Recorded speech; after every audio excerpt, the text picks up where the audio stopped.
75, 100, 750, suppost 4000.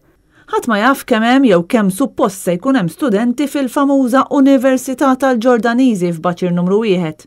Waqt l-inawgurazzjoni uffiċjali ta' din l-università, il-ġurnalisti taw l-opportunità jduru s-sit. Iżda l-aktar li spikka waqt din iż-żjara kienet propju in-nuqqas ta' preżenza ta' studenti. Jekk wieħed irid ikun sinċir, studenti f'din l-università m'hawnx. Skont Marti, issa tista' titħaq kemm trid però m'hawnx. Inti stess set li hawn 75 u l-rettur qal li hawn 100, ġifieri laqas qed taqblu bejnietkom. Mela, skont dak li qal Martin Xikluna, għandi d-dokumenti hawn, ma' din is-sena kellu jkun hawn 700 student. Inti qed li hawn 75, ir-rettur qal li hawn 100. B'sens ma ġara xejn, jistgħu jiġu. Tista' tgħidilna kemm il-kapjenza ta' hawnhekk kemm iridu jimlew qabel imbagħad ma tikkonsidraw marsa skala? Ifimni jekk trid tkun sinċir kieku inti laqas kelma waħda ma tikteb fil-gazzetta. L-Università tal-Ġordaniżi kellha tattira leha għad kbir ta' studenti barranin, iżda skont Muscat stess, il-15 student li bdew l-istudji tagħhom fl-2017 f'sentejn saru 75. Dawn b'xi mod suppost jiżdiedu b'40 darba fi żmien 4 snin. Tgħidilna kemm suppost ikun?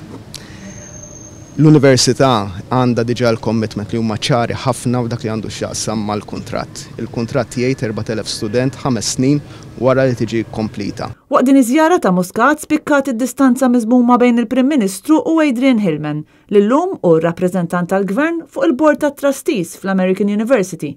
Madankollu għal xi raġuni minkejja li kien preżenti jidher li l-Prim Ministru ma ridux jidher miegħu tul din l-attività.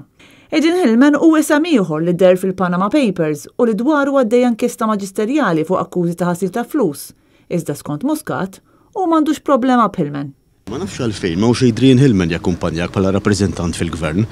Illum sirna nafu din il-ħaġa qatt ma konna nafu għalmenu ma kienx fil-pubbliku. Kif tista' tagħmel l-Adrian Hillman xi ħadd li huwa investigat taħt il-Maġistrat fuq money laundering jirrappreżentak hawnhekk u lilna l-poplu Malti? Jien m'għandix l-ebda problema bis-Sur Hillman. Fl-inawgurazzjoni li saħet propju fjum il-mara, wieħed ma setax ma jinnutax mhux biss innuqqas ta' nisa fost l-ftit studenti li kien hemm, iżda aktar u aktar fost it-tmexxija tal-Università.